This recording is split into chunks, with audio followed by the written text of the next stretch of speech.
একটা মাত্র কাঁচা আলু দিয়ে এত সুন্দর ক্রিস্পি ধোসা আপনারা আওয়াজটা শুনেই বুঝতে পারছেন। তো আপনাদেরকে আমি একটা ভেঙেও দেখাচ্ছি, দেখুন একদম হাতে দিলেই গুঁড়ো হয়ে যাচ্ছে।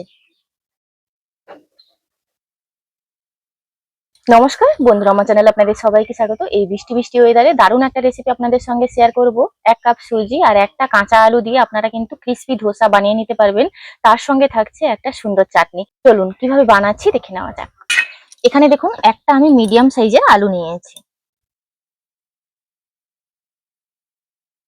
আলুটাকে যেমন তেমন করে টুকরো করে নেব।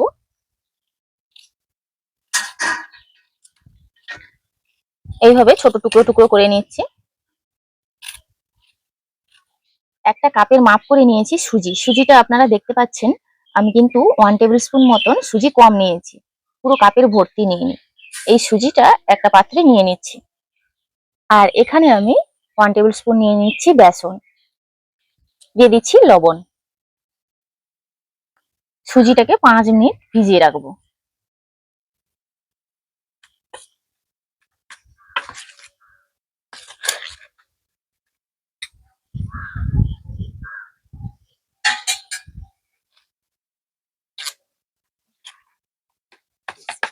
5 মিনিট রেস্টে রেখে দেবো। ততক্ষণে আমি চাটনিটা বানিয়ে নেব। একটা কড়াই বসিয়ে দিয়েছি, অল্প পরিমাণে তেল দিয়ে দিচ্ছি। দুটো শুকনো লঙ্কা নিয়েছি, বেশ কয়েকটা রসুনের কোয়া, 1 টেবিল স্পুন নিয়েছি বাদাম, একটা নিয়েছি টমেটো, আর বেশ কিছুটা নিয়েছি কুচনো পেঁয়াজ।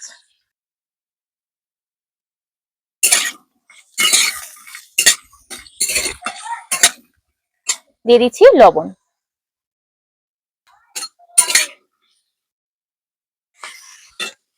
টমেটো আর পেঁয়াজটা নরম হয়ে যাওয়া অবধি এগুলো ভেজে নেব। এগুলো দেখুন খুব সুন্দরভাবে নরম হয়ে গেছে এবং হালকা করে ভাজা ভাজাও হয়ে গেছে, তুলে নেব।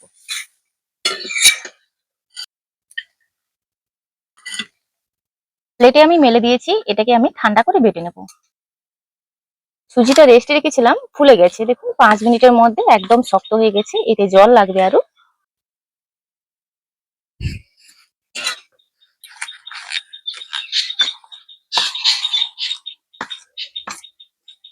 বাটার সময় খুব বেশি জল দেওয়া যাবে না, পরে কিন্তু জল লাগবে। তো বেটে নেওয়ার পরে জল দেব।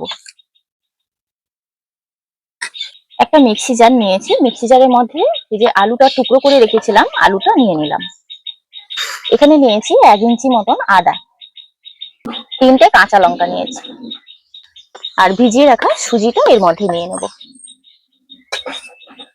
এটাকে আমি এবার একটা স্মুথ পেস্ট তৈরি করে নেব।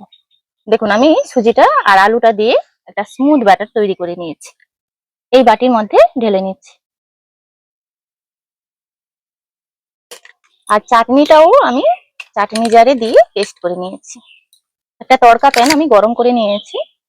এই প্যানটার মধ্যে সর্ষে, কারি পাতা আর একটা শুকনো লঙ্কা নিয়েছি, দিয়ে দেবো। চাটনিটা আমি একটা ছোট বাটিতে নামিয়ে নিয়েছি। ব্যাটারের ঘনত্বটা ঠিকঠাকই আছে। মিক্সি জারটা ধুয়ে অল্প একটু জল দিয়েছি। এবার এর মধ্যে আমি একটা ইনো প্যাকেট নিয়েছি। ইনো প্যাকেটের পুরোটা দেওয়া যাবে না, 1 কাপ সুজির জন্য আর একটা আলুর জন্য হাফ ইনো দিতে হবে।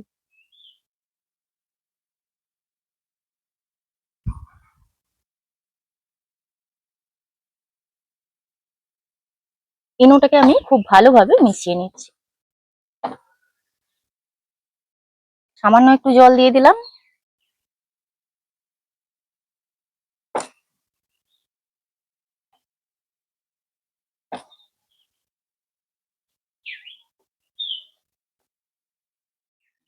এখানে একটা ধোসা তাওয়া বসিয়ে দিয়েছি। আর এটা যেহেতু সিজনিং করা আছে, তো ওই কারণে আমি আর এক্সট্রা ভাবে তেল দিলাম না। অল্প একটু জল ছিটিয়ে এটাকে ঠান্ডা করে নেব। দিয়ে একটা সুতির কাপড় দিয়ে মুছে নেব। ব্যাটারটা দেওয়ার আগে এইভাবে মিলিয়ে নিতে হবে। 1 হাতা ব্যাটার নিয়ে দিয়ে দেব। এবার এই হাতাটা দিয়ে কিন্তু খুব ভালোভাবে ছড়িয়ে দিতে হবে।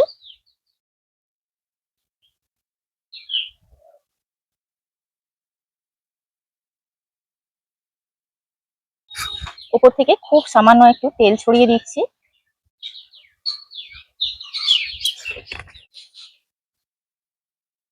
খুন্তিটা দিয়ে এইভাবে তেলটাকে ছড়িয়ে দিচ্ছি।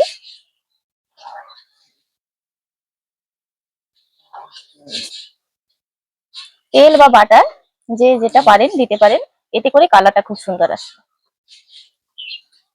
এটা নিচটা একটু কালার আসা অব্দি কিন্তু অপেক্ষা করব। তো একটু ব্রাউন কালার চলে আসবে তখনই উল্টাবো। এরকম দেখুন ব্রাউন কালার চলে এসছে। এবার কিন্তু এটাকে আমি মুড়ে নেব। তো এগুলো তুলতে কোনো রকমের সমস্যা হবে না। পেছনের কালারটা দেখলে আপনারা অবাক হয়ে যাবেন। দেখুন একটা হালকা গোল্ডেন কালার এসছে, খুব সুন্দর।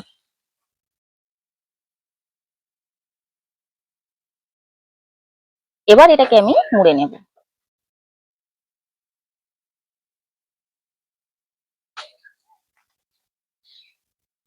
ধোসা হবে এরকম পাতলা এবং একদম ক্রিস্পি।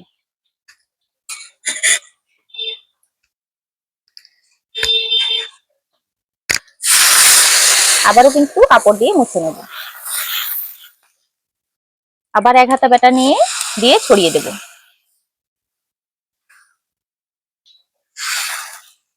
যত দ্রুত ছড়িয়ে দেওয়া যায় তত ভালো।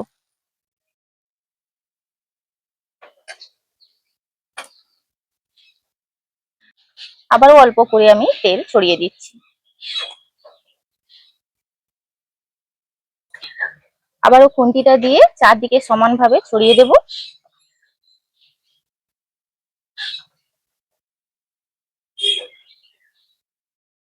এইভাবে আবারও একটা বানিয়ে নিয়েছি, এটাকেও মুড়ে নেব।